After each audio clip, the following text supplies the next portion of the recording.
I think we're ready to open this to the floor, and I think we've got lots of hands that are going up, and right over here is someone who tried to ask a question earlier.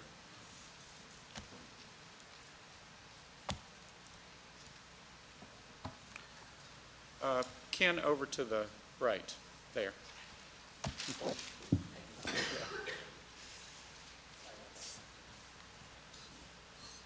My name is Susan Keir. I'm one of the vice presidents of the Louisiana Landmark Society. And I'm a psychotherapist, and we use the expression, the elephant under the rug, which I think is very vivid because they're hard to get around. And my question is directed to Mr. Stanley Loeb, because you mentioned the white elephant in the room. We don't call it white. And I hope, what I want to know is this similar to what you were referring to? For the last 40 years, since the attempts to legally integrate New Orleans, we have begun to understand that public housing, public health, and public education really means housing for black people, schools for black children, and hospitals where black babies are born. Is this connected to what you were talking about, or is it connected to any of the concerns of the people in the room? Actually, no. What it was connected to is the issue for me of inclusiveness. I really mean it when I raised the discussion about public, meaning all of us, genuinely meaning all of us. I'm reminded that in forums like this, whether it was in Savannah or sometimes in New York, and I would speak to historic preservation groups, I would always say, where are the young folk? Because I remember growing up, my mother, when she would go to certain functions, she would always bring me. Didn't matter whether I liked it or not. She would bring me because she viewed that as part of the education process. We as preservationists have an opportunity to determine how we communicate important issues to people that we may or may not know. And so it becomes an oh, by the way, who am I bringing to the meeting today? Who have I called? Who have I communicated with? Who have I worked with on this particular issue? The reason I raise that in my mind as being important is because the absence of it has consequences. That's what I mean. The absence of it has consequences. So to the degree in which we're not engaged in the public housing discussion, even though we may try to be when Washington says it's going to be X, that's the elephant that's there. It stays there. It's not going anywhere. To the degree in which we talk about transportation and are not engaged in that discussion, that elephant is there. All of these things tend to be there, and I'm simply fostering the belief that we should have a continued dialogue, continued discussion, and understanding when we use the word public, it's inclusive, not exclusive. All right, question here. Wait, I think got one over. Was it right here? Right here. So I had a question, and maybe this is another chance for New Orleans to lead the way, but there is currently a charter school called the Priestley School for Architecture and Construction. I read in the bio that Dr. Cizik is on the board with that. And given the broad implications of the subject and the interdisciplinary nature and the opportunity for communicating with people who aren't already, sort of professionally inclined to study the subject, there's a real breakdown between the opportunities for curriculum and raising up a whole new generation of people educated in these matters because of the problems that already exist in terms of communication and stakeholding and stuff like that.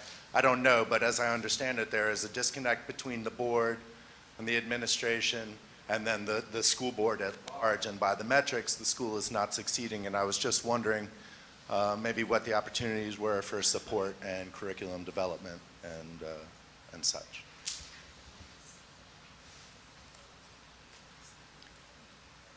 that a question to the panel or a question to Tulane? I guess both. I don't really know.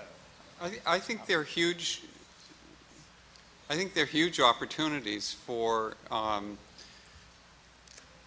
to get the issues that we've been talking about into the public schools. And we mentioned this in the morning session. I think that the things that preservationists care about are things that we spend weeks and months of every school year in elementary school trying to get across to children in the classroom. And I think that we ought to start our studies of architecture and preservation by having students look at the school building they're in, and then look at the houses that they live in and at the structure of the neighborhood and community to begin this process of taking measure of the built world and the natural world that they're a part of. And that's the point where you start cultivating the part of the brain that can take in preservation. You start early and you continue it.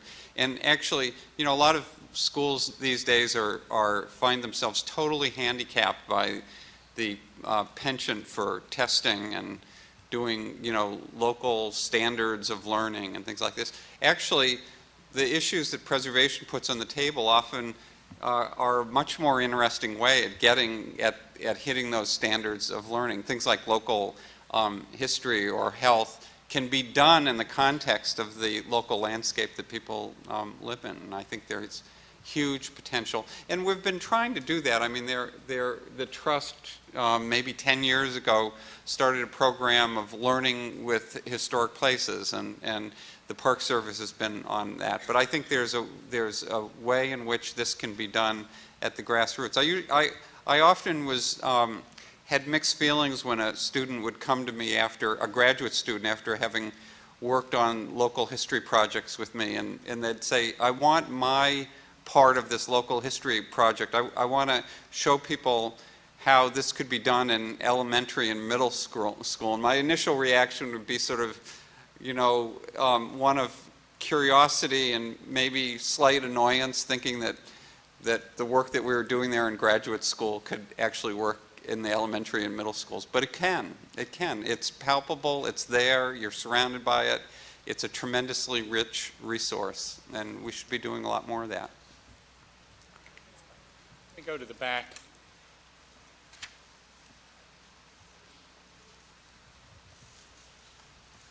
First, I'd like to thank the panel for listening to us all talk about New Orleans, because I know you came here to talk about much broader issues, but we're like, if you ask a starving person if they want to talk about a sandwich or eat a sandwich, we all want to eat the sandwich. So we apologize for being so obsessed with ourselves.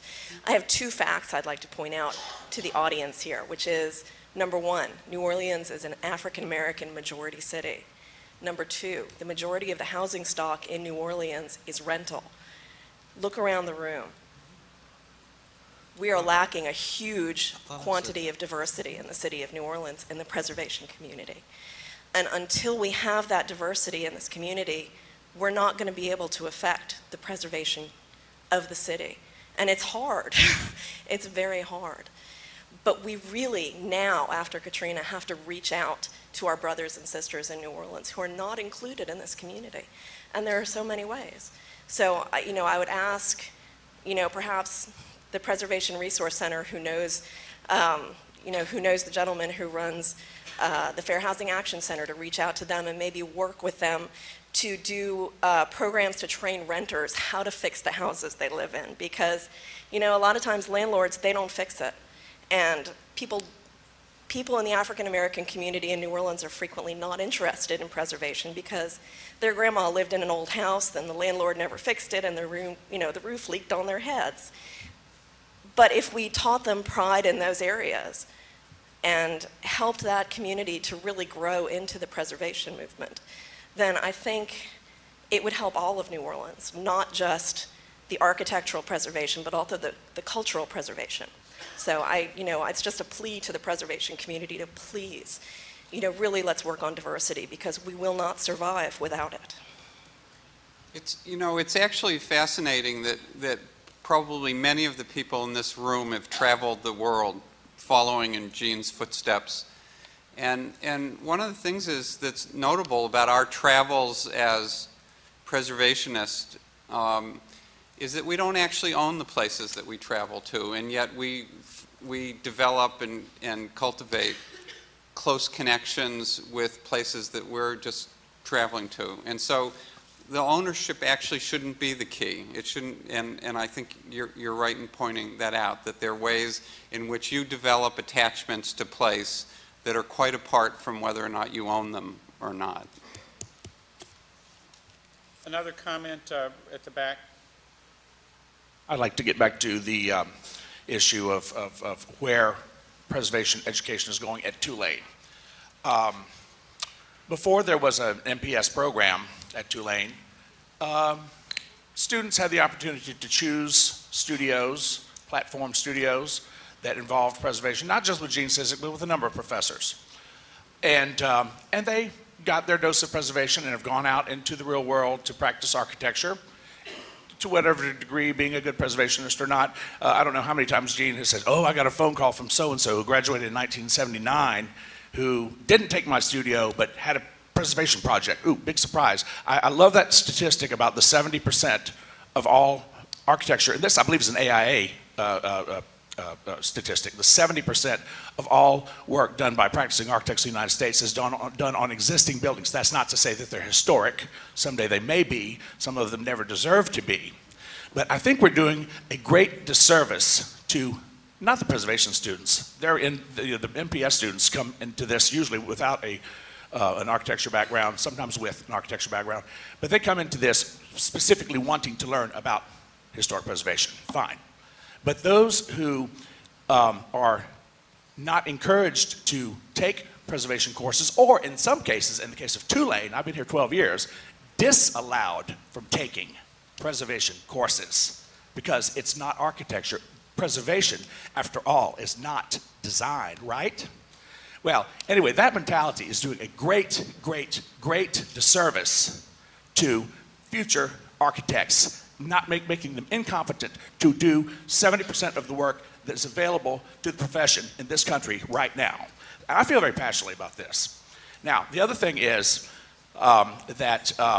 another aspect of architectural education that I think is extremely important is field studies. Now, that happens to be what I do here at the School of Architecture, but I have gotten comments from any number of students, many of whom are in this room right now, who said, I learned more in the 7 weeks we were in Brazil than I learned in the first 2 years of architecture school, just because it's so intensive and you're there, you're experiencing, you're living it, you're seeing it, you're breathing it. And I could point out people in this room right now that you could ask if that is not the case, and they will tell you, even unsolicited, that that is in fact the case. So I think we're doing ourselves a great, or well, not ourselves, you know, I'm old, whatever, you know, what do I matter? But the kids that we're educating now, the young men and women that we're educating right now, deserve to have the opportunities to take preservation. If we are telling them that they're all going to go out and be Frank Gehry's, we're lying and being irresponsible to them, and we wouldn't want them to be. Some of our best graduates who've done some of the best work in the world, in the community, are those who are not designer types. They found all that stuff rather pretentious and realized that they're probably not going to get a job working under Frank Gehry or whomever else. You want to fill in the blank. So I guess my question is, since this is supposed to be a question period, are we not doing them a disservice by not at least offering them that option in a competent school of architecture, which I believe Tulane is?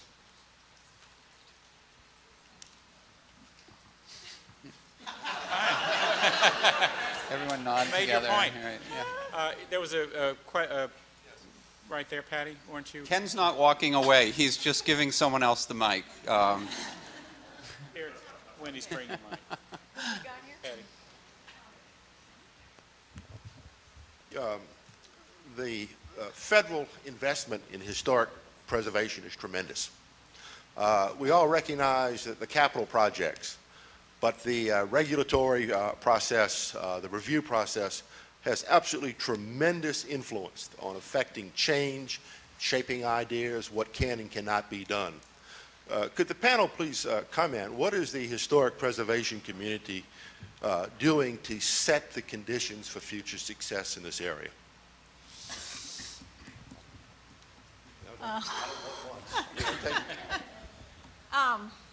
I'll jump in here. I think that there is, a couple of years ago, the Preserve America initiative was instigated by the White House to essentially do an overview of the Federal Historic Preservation Program. And a summit was held here in New Orleans as a result of that. And there were 11 panels that looked at ways in which the federal program in historic preservation needed to adapt or change. I can't tell you what's been implemented necessarily.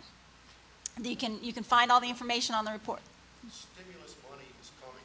Are we going to Right. be able to influence and direct it, or are we just going to wait around? Mr. No. Lowe? Well, and that's where, yeah, I mean, that's where I think Stanley, you know, we got to see where the puck is going and get there before the money does. You know, sometimes it's helpful not to view things through a preservationist point of view. It's very helpful. Let me give you a good case in point. People sit around today and we talk about the New Markets tax credits twinning with historic tax credits. How many people know that when the New Markets tax credits came out, it was not a preservation-based effort? It had nothing to do with historic preservation. Zero. Right. But some people, particularly at the National Trust, said, wait a minute. It doesn't prohibit it. Does not prohibit it. Let's turn this thing inside out. Okay? Hold that thought. Let's turn this thing inside out. I was at lunch today, somebody leaned over to me and said, you know, somebody called that number we gave a little while ago and they answered the White House? And I thought to myself, what do you think was going to answer? All right, let's come back to this. Turn this thing out. Sometimes I wonder whether or not we understand we're really living life. If I say to you, the bill is coming, I am not saying to you someone's going to explain it to you, lay it plain and simple in front of you. What I'm saying to you is that everything is game. And it is our responsibility to act sometimes not as preservationists, but as economic development to say what will fit, even though it does not have the name preservation on it. That's the responsibility we have. In September, October of last year, President Bush did something that galled him to no end. I mean, he was just up in arms about it. Anybody remember him signing an $8 billion housing bill? Well, he did. And he was just fit to be tied because he got put in a box to do this. But I can't tell you how many preservationists did not follow the money. That's why I raised earlier today, this stimulus package is coming.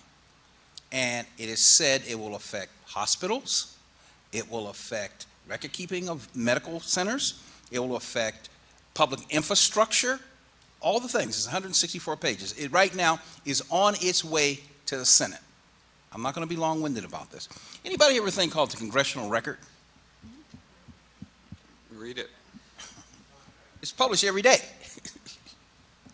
We have the ability to track all of this and then begin thinking about how we plan around it to use it.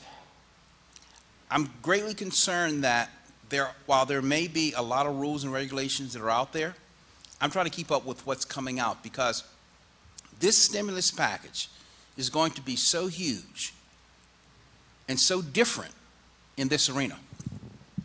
For one of the very first times, there's going to be so much money out there, they can't spend it.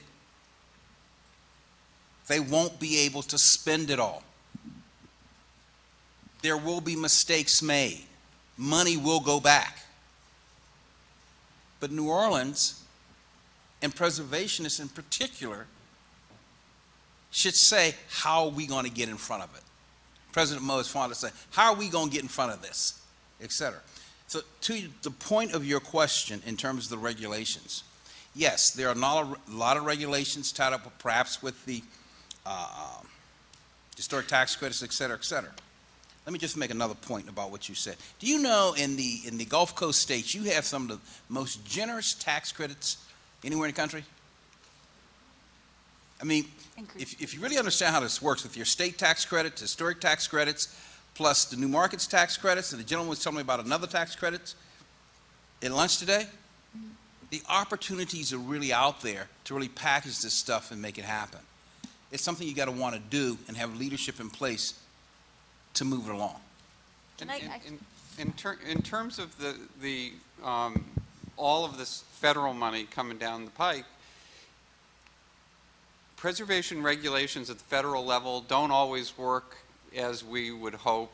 You know, there are people making decisions that are sometimes the wrong decisions, but there is in place a structure that says that the federal commitment is to the protection of historic resources, and that money, not a penny of that money ought to be spent without there being preservation review of its impact. And we need to be, that's what getting out front means, is monitoring and using and insisting that that process work effectively. And there are the Advisory Council on Historic Preservation, that's their job, is to make sure that federal dollars are spent consistent with the view that the federal government supports as national policy historic preservation. We ought to be making sure that happens.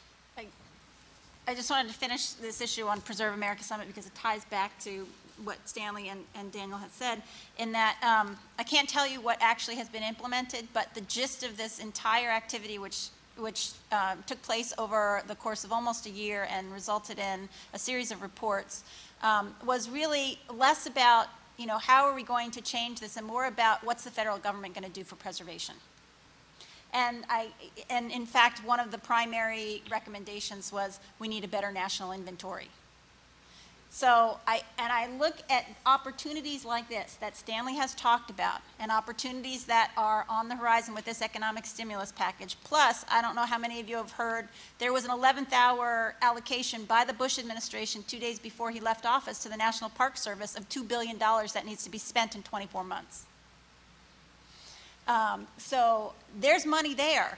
And everyone, the preservation community, keeps scrambling every time they hear this, wondering, well, when is it going to get to us? And we've yet to really, as a community, decide that we're going to be proactive about how we structure our work so that when these opportunities arise, we're ready to seize them. I don't think that... Pardon? Shape them beforehand, exactly. Don't wait for someone to give it to us. We got to shape it ahead of time and be on top of it. And I think, I mean, just to talk a little bit about some of the development that has occurred, and Stanley can probably back me up on this, particularly when it comes to the kind of real estate development that involves preservation, where developers are able to capitalize on multiple tax credit situations. You have to have a really dedicated developer, though, sometimes, because we create so many obstacles to using the preservation tax credits. It is really tough. And so we also have to, as a community, decide where our priorities are so that we can let a lot of these things happen without throwing up the barriers. So. Now, but to pick up on Stanley's point, one of his points, it's important, I think, to look beyond the parts of the federal system that say they're about preservation. If you look at the total federal involvement in preservation, you made the point that the commitment to preservation is very substantial. I don't disagree with that. But if you actually if you did an audit of all federal programs, you'd probably find that the commitment to oppose preservation is actually greater net than the federal commitment to support it. And it shows up in all kinds of unexpected ways, and not only at the federal, but also at every state and city, just about. We learned an interesting one from Gene yesterday about the FEMA rules, which are absolutely stacked against the reuse of buildings. So if we could do an audit and identify some of the things that are going to get triggered, or the gates that federal money is going to go through before it gets there, not just the preservation rules, the FEMA rules, the income. Yeah, exactly. The way the income tax laws treat investment in new construction versus in in rehabilitation. And at the city and state level, the way bonds are issued for economic development, so-called economic development, which often just means building something new, then that would clear out, we could get ahead of the money, clear out some of the roadblocks that will prevent it from flowing to preservation without waiting till it's going the wrong way and then having a preservation fight over it. Here's one small tool I'll offer for you too. Our websites, both Architectural Record and Engineering News Record, have a stimulus package tracking system. And we, I think probably as well as anybody in the country, are following the specifics of what the stimulus package is going to propose. We have a map you can click on and look by state and locale and blah, blah, blah, blah, blah. It'd be easier to get to than the Congressional Record because it literally hones right down in on your own area. It's being updated regularly, and it'll tell you what's going to happen when, as quickly as we can find out. We have somebody in Washington tracking it for us. So, URL, please? www.arcrecord.com. There you go. Back there with Ken has a microphone with someone. Recently, I had the chance to talk to a number of current and recent graduates of graduate preservation programs from across the country, not here, not Tulane. And while they had uniformly fantastic academic knowledge about humidity levels and the proper, architectural styles, what was lacking was any sense of what it means to be a preservationist on the ground. And what I mean by that is how to deal with local politicians, how to organize your communities or neighborhoods, how to be effective and how to get what you want, because as any preservationist in New Orleans knows, it's not just about pretty buildings. It's far more complex than that. And so I began to get very worried that our graduate level preservation programs were not preparing their students for real jobs and for real activity in the field. They were, well suited for maybe museum level work, but not to be leaders in the preservation movement. And I was just wondering if that was your observation and if you see any changes in graduate education. Who's doing a good job of this? Who can say who is doing a good job? Where have you encountered people who are teaching the skills that she's describing?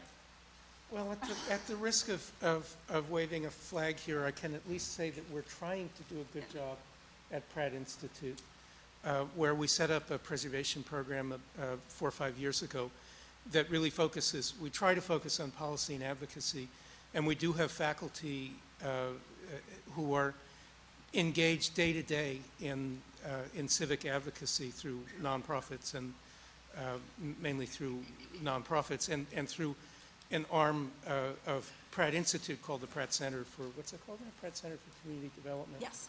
It's changed, the title has changed a little bit recently. So at least I can tell you that one school is aware of the problem and is trying to address it. But I agree, it's a problem because there's a tendency in universities to push things towards academic knowledge. It's very hard to resist. Well, I mean, I also taught in the Pratt course and was asked to put together a course that looked at the intersection of preservation planning and real estate development. And so part of one of the projects that the students had to do was really look at the incentives for preservation, the financial incentives for preservation. And everyone came to me and said, okay, we're going to do a case study on tax credits. And I said, okay, where's pilot? Where's TIF? Where's your community block development grants? Where are your revolving loan funds? Yes. Where are all of these different financial incentive tools that you all are not talking about? Like, am I going to have to sign these out to you? Well, that's what I ended up doing, assigning them out. And they were incredibly frustrated because they felt as if they couldn't get enough information out of their preservation community and their preservation literature, at which point I said, you need to call this person over here who works in community development, and you need to call that person over there who develops malls, and they're going to be able to give you the information, because unfortunately, other people are doing preservation with those kinds of incentives, not us. We keep looking at our standard tools that get handed down to us by the federal government. So, and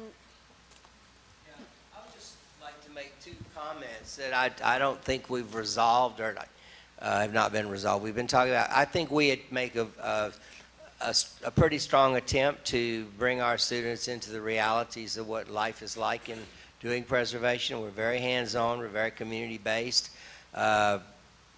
Occasionally they'll even, picket and lecture and all that sort of stuff and get things done. But what I'm hearing is these are things they need to know how to do. Okay, is it just preservation students that need to know how to do this, or should architects know how to do this? And one of the things I'm very concerned about is that I had more influence over teaching preservation issues to architects when I wasn't teaching issues to preservation studies students. And it seems to me like the two should have married each other much, much better. And it seems to me that the program that Jorge has done, where you make it an integral part of the architect's education, is really where we ought to be going. We've had several national, international study sessions that have been going. The AIA Historic Resource Committee did a multi-year study on the role of historic preservation in the education of the architect. And frankly, I haven't seen any real recommendations coming out of that, nor have I seen any real statements of what we ought to imply. And if Tulane is supposed to be preparing its students for the future, I don't think we're doing it. I think we're giving some options, but there's very few have-to courses. And I think there are some courses that should be have-to courses. For students graduating from a School of Architecture and not knowing things about tax credits and TIFs and all this sort of stuff, I don't think that they may be going to offices in which they're going to ask them all about that kind of stuff. And they need to be more able to talk about it. I just think we're really selling our students short by not requiring a certain number of courses that are not integrated into whatever. We want to integrate everything into everything. And it just sometimes doesn't work that way. A good intro course to historic preservation, call it historic preservation theory, whatever you want to call it, a course in preservation technology. Heather Knight, who's right over here, who is a history major, she is probably one of the leading people in this part of the world that can tell you what to do with a wall that's crumbling or falling down. And if she can't tell you, she can tell you who to go to. She can tell you why your paint's falling off the wall. If she can't tell you specifically what to do about it, she can tell you what the process is you go. Our architecture students are not getting anything about they're not getting any knowledge about how materials age and change, how they must be maintained, how you must have maintenance programs for buildings, all of these things. And I don't think we can say, oh, they'll learn that out in the field, because I don't think they do. Otherwise, we'd have a lot more buildings standing a lot better. Somehow or other, I just think architects, as a profession, do not want to deal with these issues. And I was wondering, what do you all think?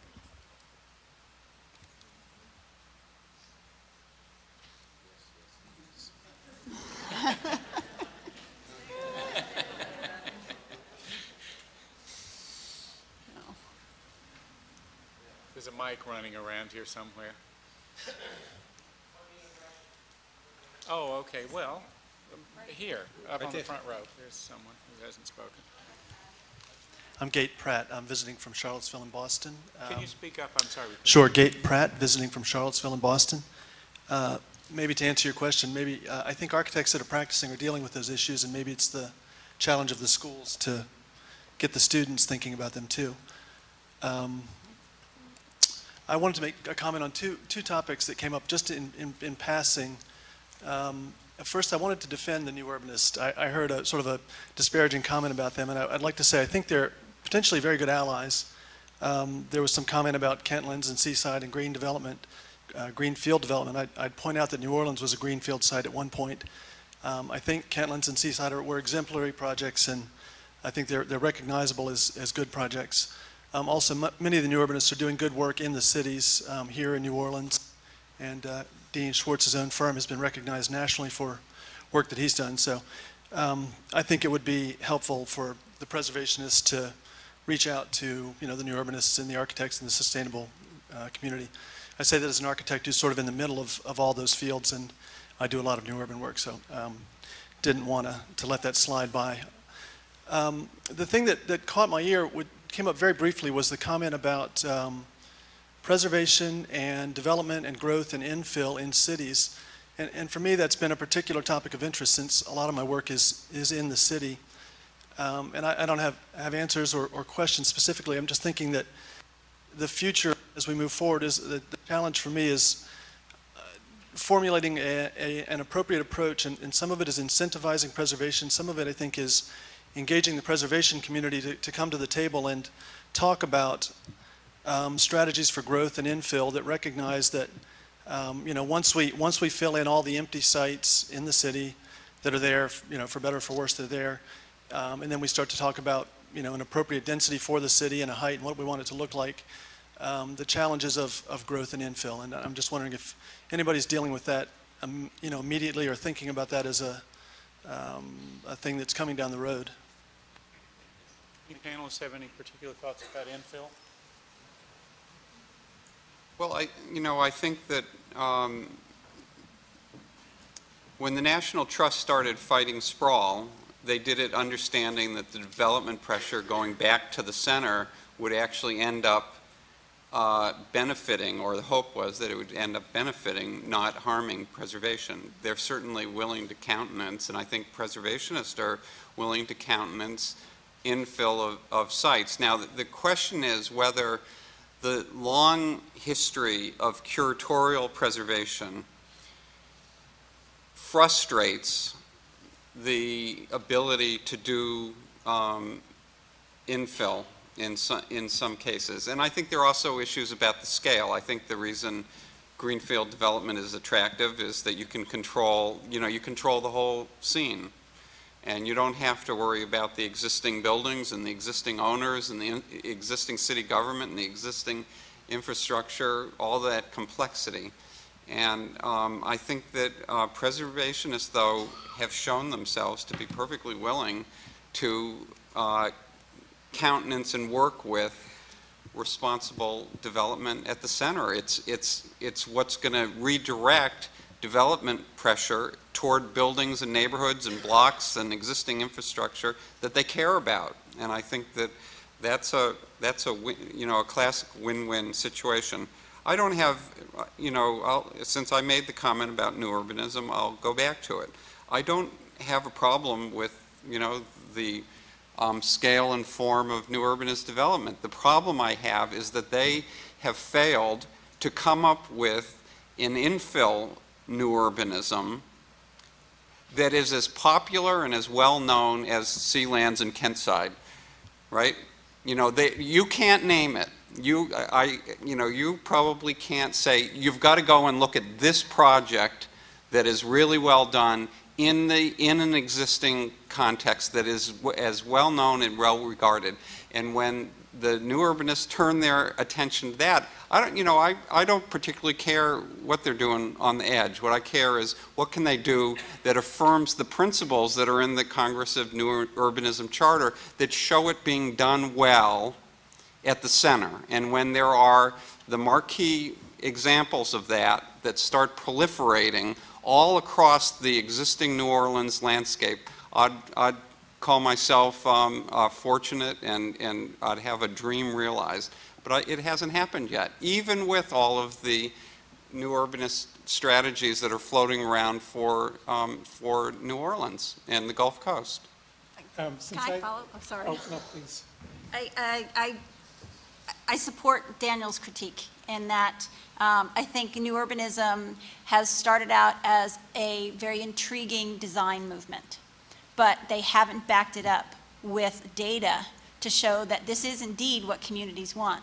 In fact, the data suggests completely the opposite, that most of the public policy research indicates that people want more space and don't want to live in that kind of density, and that most of the people who have moved into new urbanist communities are really people who have come out of urban communities, not people who are coming from suburban communities seeking greater density. And so in that sense, it creates all sorts of dilemmas for how you do bring this to the center and how you do create densification issues as people migrate towards cities based on a set of design ideals as opposed to real quantitative data about how this translates into public policy. We've got a lot of good notions about, well, new urbanism is better for public health. People get to walk. New urbanism is good from a perspective of sustainable transportation. But the studies haven't been done to back it up yet. When the studies are there, I think it's going to be great, and we may be able to create the kind of sea change that we'd all like to see, but at this moment, it is still a design movement. Since I had some sort of grumpy things to say about new urbanism too, I'll pile on as well, because this is fun.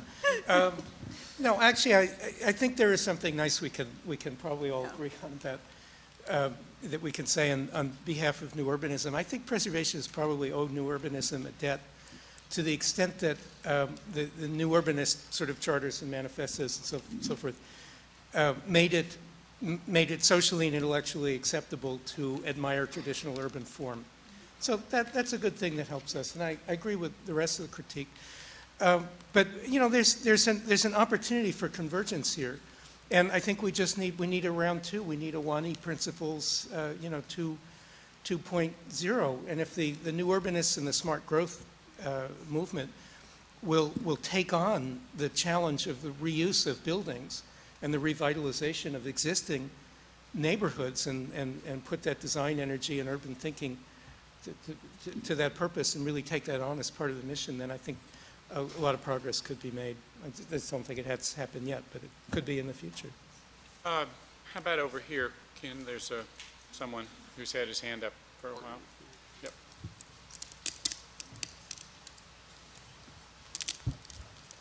Well, hi, I'm an educator and an architect, and I have just a comment and a question. At the detail level, and both to do with curriculum, on the one hand, if people have an interest in history, they really teach themselves as designers because it's not part of the common curriculums now. But I would imagine that one place it could come back in is in design analysis problems. And sadly, those have gone away. But that'd be a great area in studio to teach kids, to get them excited about art in historic buildings, to show them that they're not dead things and they have a real life.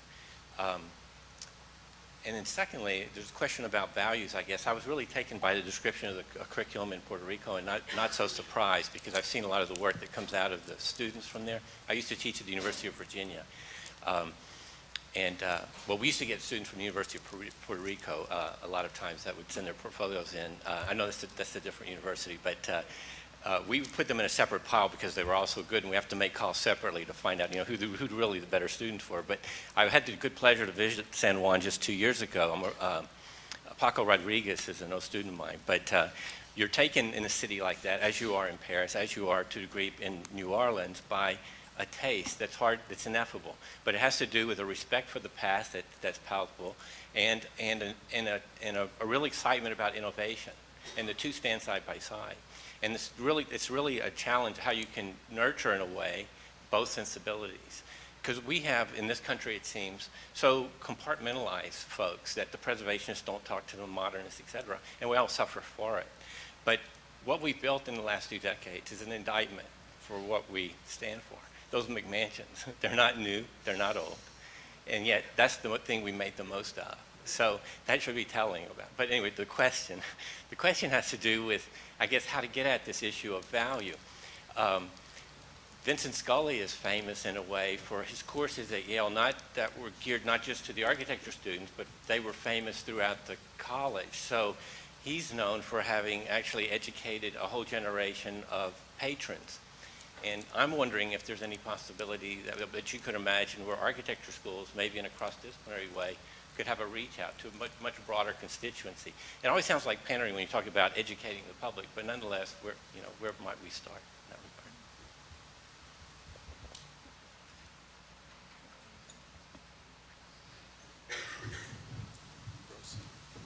When you're talking about values with the students, like the first part of your question, not the last one. The first part? About how do you get around teaching the values to the student? Well, I said a lot. I know. I'm trying to see which one is my... Oh, no, the second part I was wondering about just the second part of the question. Did you speak up? You're from San Juan. You're from San Juan, so it's obvious there. For example, you said in your curriculum, all your students do measured drawings. This does not seem to contradict their training as modernists. And then when they get out in practice, I think they'd have broad public support to preserve buildings, and they'd probably face an outcry if they propose to take down buildings. But you see, cheek by jowl, good modern buildings right next to traditional buildings.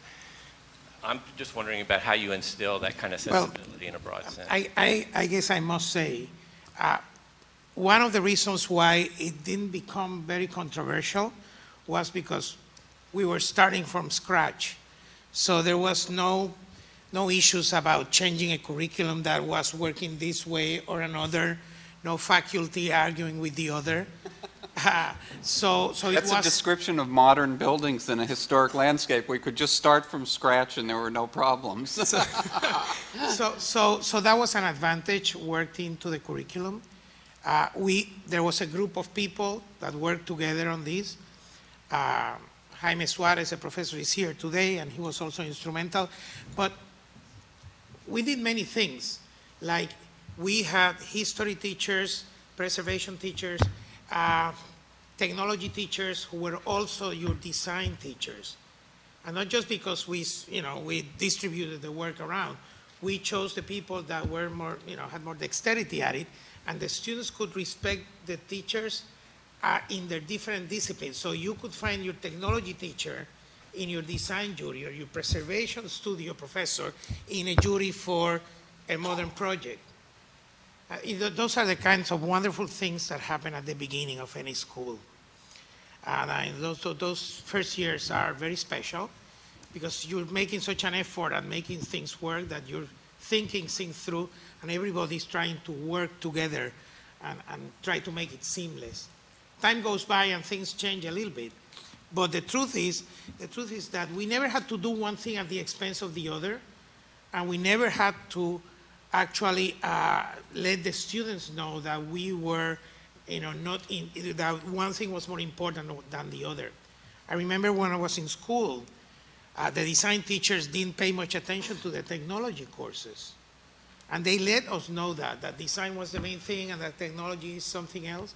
Well, nowadays, I think we are educating a generation that is much more in tune with technology and how to go about that. And I think a school does a big disservice by de-emphasizing some of its components. Values themselves, and this is a touchy subject, but again, I think it has to do with values as to who you are and what you'll be doing. We had a third year, we still have a course called Mid-Career Research, where students had to embark on a research project, identify a subject. It was a very focused theme, a subject that nobody had researched upon. So we challenged them to expand a little bit the knowledge of the profession, because there's a limited bibliography regarding the Caribbean and Caribbean architecture and all of those things that people might not think that are there for a lot of people to explore. So that was part of it. They would do stories of their hometowns. And I don't want it to sound too cute and homey, because they explore challenging themes. It's just that they could speak from their own experience, and you need that kind of platform in order to then jump off to other places. Erica was saying, I'm very aware that architects do not do all the preservation projects, but I do know a lot of architects that are involved in pro bono work. And in Latin America, it's a reality that a lot of that vernacular architecture is saved and protected by architects that are also very much involved with communities. In Puerto Rico, for example, you can have it vernacular or monumental, but if it's declared of historical interest, you will need an architect to sign a project for it. And it will not be able just to do it on your own. You can get involved with community groups and all that, but somebody will have to sign and actually do a project. So even though we are aware that architects will not solve all the problems, I guess that's clearly within our reach. That's what I'm saying. And I think if we all did the things that are within our reach, things would be much better, because other things are far away, and others are probably the ones that can tend to that. Here's a question right on the front row. Somebody mentioned that part of what people need to learn is how to deal with politicians, and I admit that there are some politicians who are difficult to deal with in the preservation area. But the real key to the whole thing is the business community, and I think we have a brick wall in the business community here. I think we have there are a few business people that get preservation, but for the most part, the whole Chamber of Commerce, strata in our society is against preservation. They're for progress, they're for business, and they don't have any affinity for it. The Preservation Resource Center has reached out to the African American community and have found tremendous areas of commonality where they're on the same side. But the politicians were against them when we talk about the public housing decisions and education and transportation and everything. The preservation community and the African American community were of one mind. It was the business community. And so the political leaders, of course, linked up to the business community because that's where the money is. You say follow the money, we always follow the money. And I don't know if somebody can tell us how to get a hold of the business community and teach them about preservation, you would get a major award in this town. I guess I really don't, I can't understand that because I think if you look at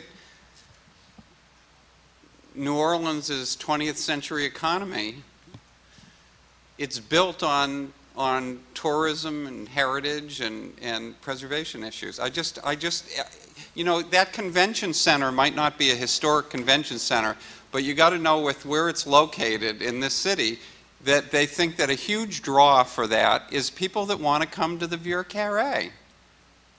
And I just don't take on the face of it, and I'd have to be looking at this brick wall with you to check out what the issues are, but it strikes me on the face of it as being unbelievable that the business community in this community that has spent the last 80 years promoting the fortunes of New Orleans based on heritage don't get the economics of preservation. I don't understand that. Well, but this is not unique to New Orleans by any stretch of the imagination. And unfortunately, within the business community, particularly in times of crisis, when everyone's looking to protect their investments, preservation may seem like a fine thing for your neighbor, but not my building.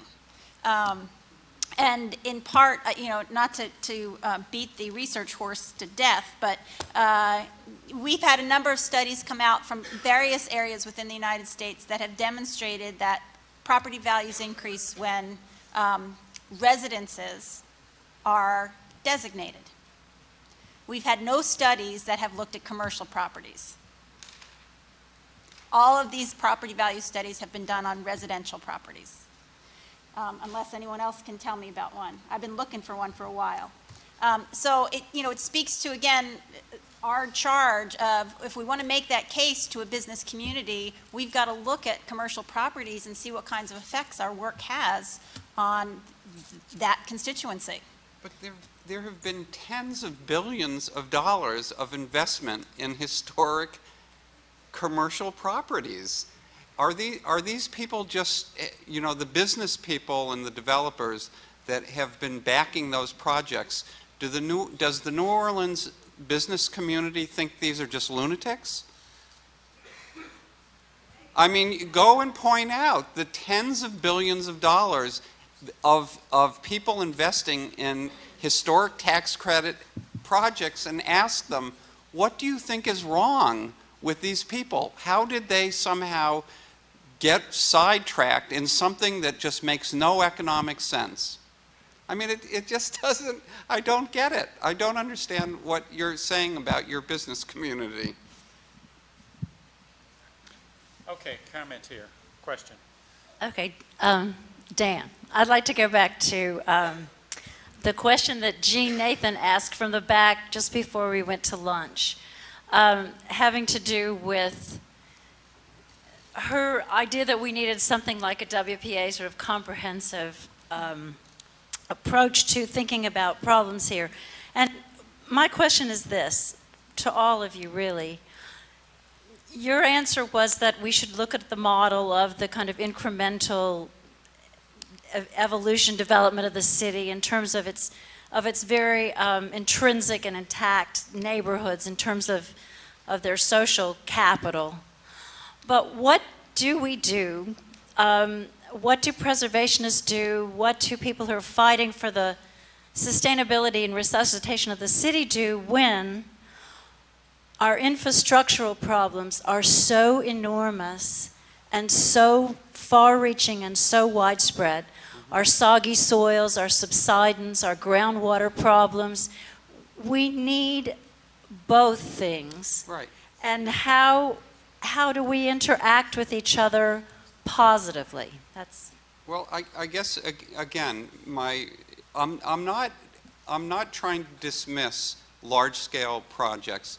What my fear is that the emphasis on large scale ends up cutting across against the very things that built the world that we're a part of. I'm not missing, but in case of the infrastructure, how did the infrastructure that supported these neighborhoods get put in place to begin with?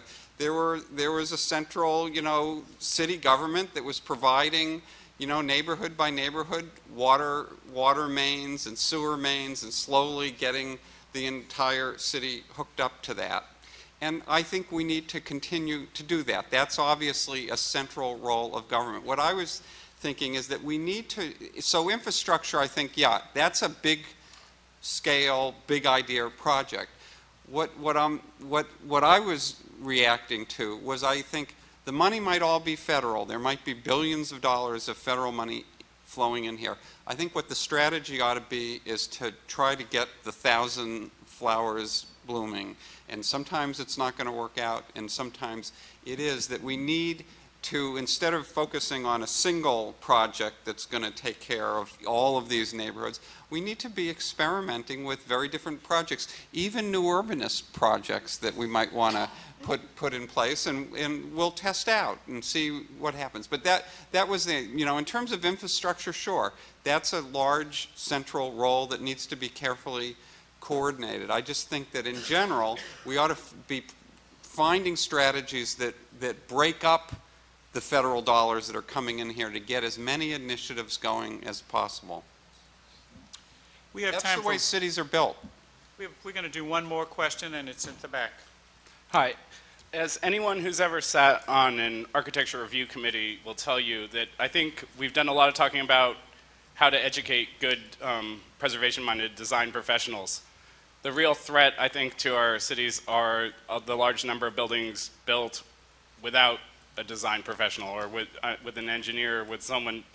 We're just seeing a lot of buildings that just aren't designed.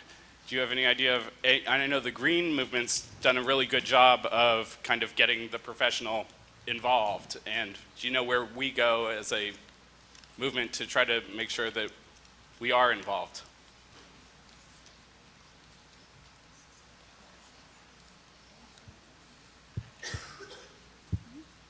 Could you say the question another way?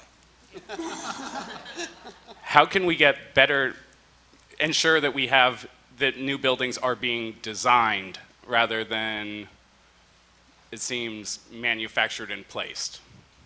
Well, I'm not sure that the non-design of those new buildings that aren't being designed is really the problem.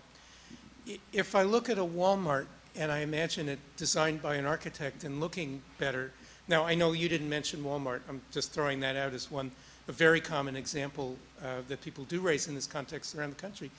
If I imagine that building designed better by an architect, it doesn't really solve the problem for me, which goes back to the nature of the economic context and the nature of the commission itself. So I would say we have more of a problem with architects being asked or directed to design the wrong things, even if they do it well, than with new buildings not being designed by architects.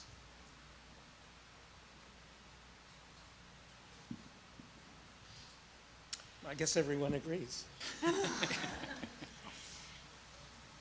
Well, I think we've run out of gas, so to speak.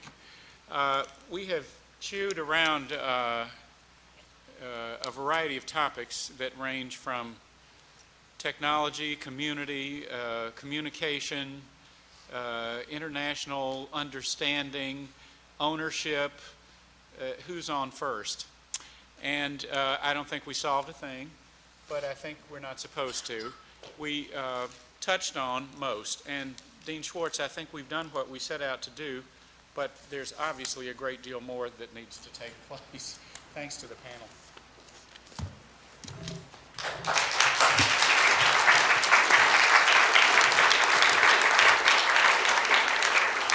I also want to thank the panel and also say a few words of conclusion. It'll be very brief.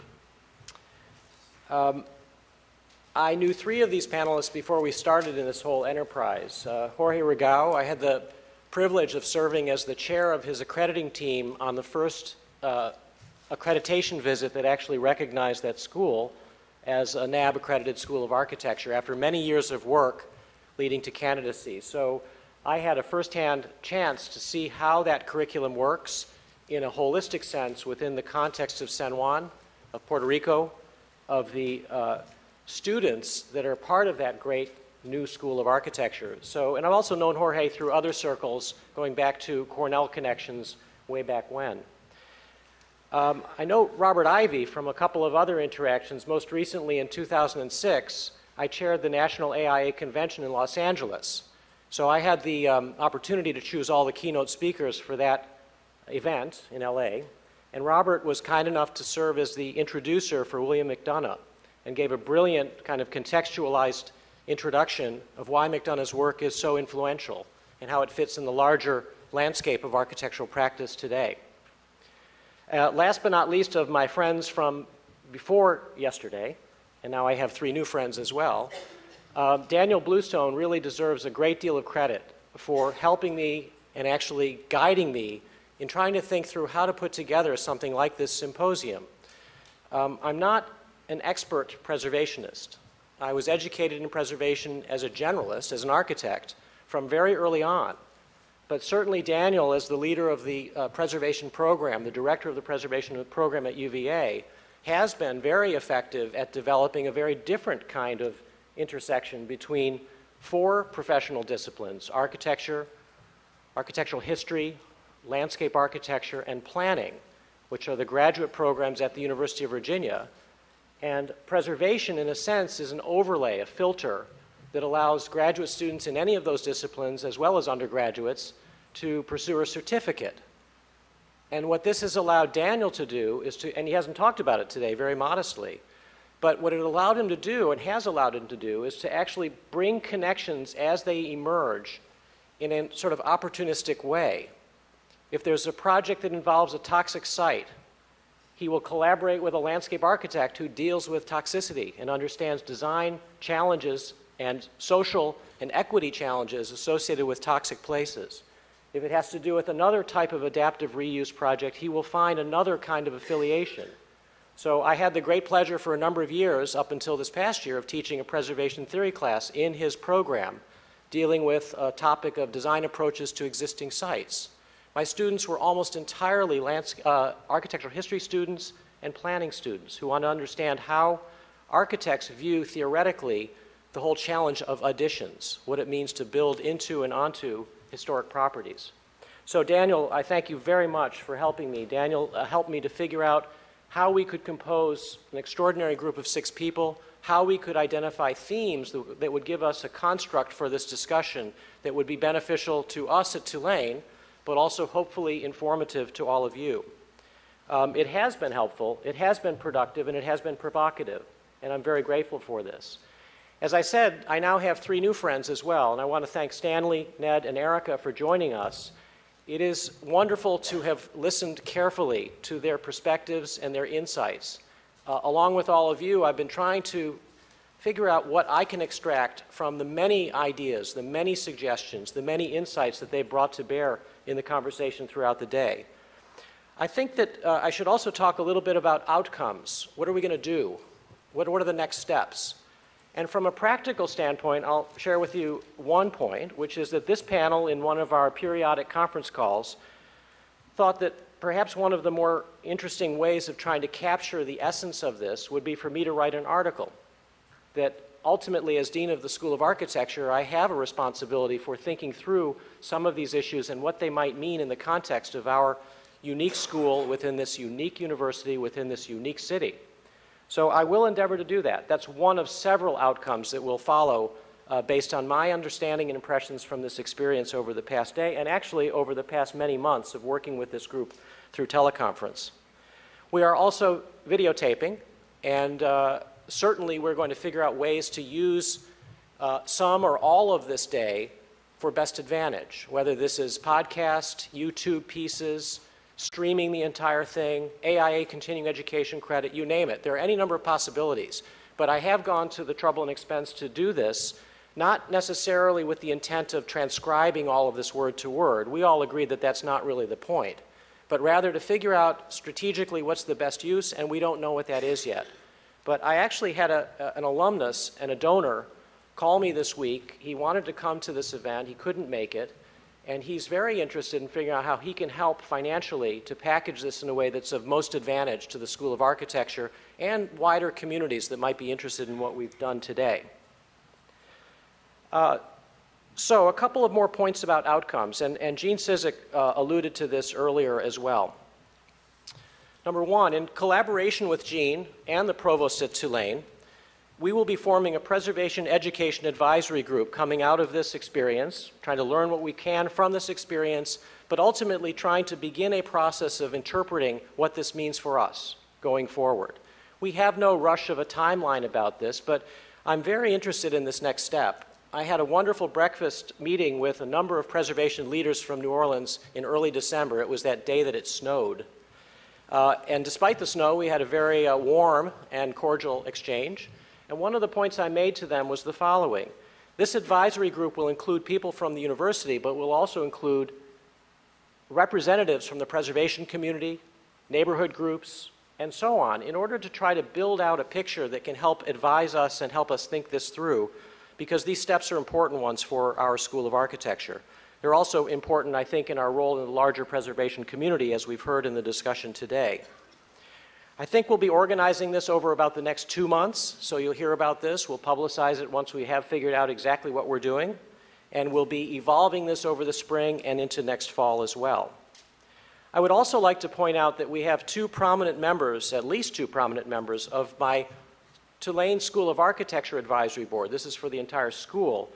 Those are Mary Lou Kristovich and Sonny Shields, who are members of my board, and who will also be, I believe, liaisons and very helpful in connecting the dots, so to speak, between the preservation discussion and how that applies in the larger setting of our advisory board and its help as we move the school forward as well. Now, there are no plans, no immediate plans for changes within the program. This symposium is not instigated in order to create change immediately. Rather, it's intended to inform and advise us about issues that we ought to be thinking about when we undertake a methodical process of thinking about the future of preservation and the school as a whole. So I don't have any immediate news to report, except that I found this discussion to provide considerable food for thought. And I think anybody sitting here throughout the day would have probably come away with the same impressions. As we have heard from Bob Ivy's introduction at the beginning of this day, Gene Cizik has played an enormously important role for Tulane University and this city for many years, and we look forward to his continued involvement and his continued contribution in the many years to come. I consider it a privilege to be here with him on this faculty, to be the dean of this school, and I am very, very excited about the collaboration that we have ahead of us as we move this issue forward for the school and the larger community. I want to thank Robert for his role as the moderator. He makes it look easy. It's not always an easy job, but he does it with grace and enormous skill. And his introductory remarks, I think, really did set the stage for the day very effectively. I want to thank Wendy Sack and also my executive assistant, Natalie Williams, who's not here. She's actually sick today. She wanted to come. But Wendy, please stand up, and thank you for all the arrangements that you made for this symposium.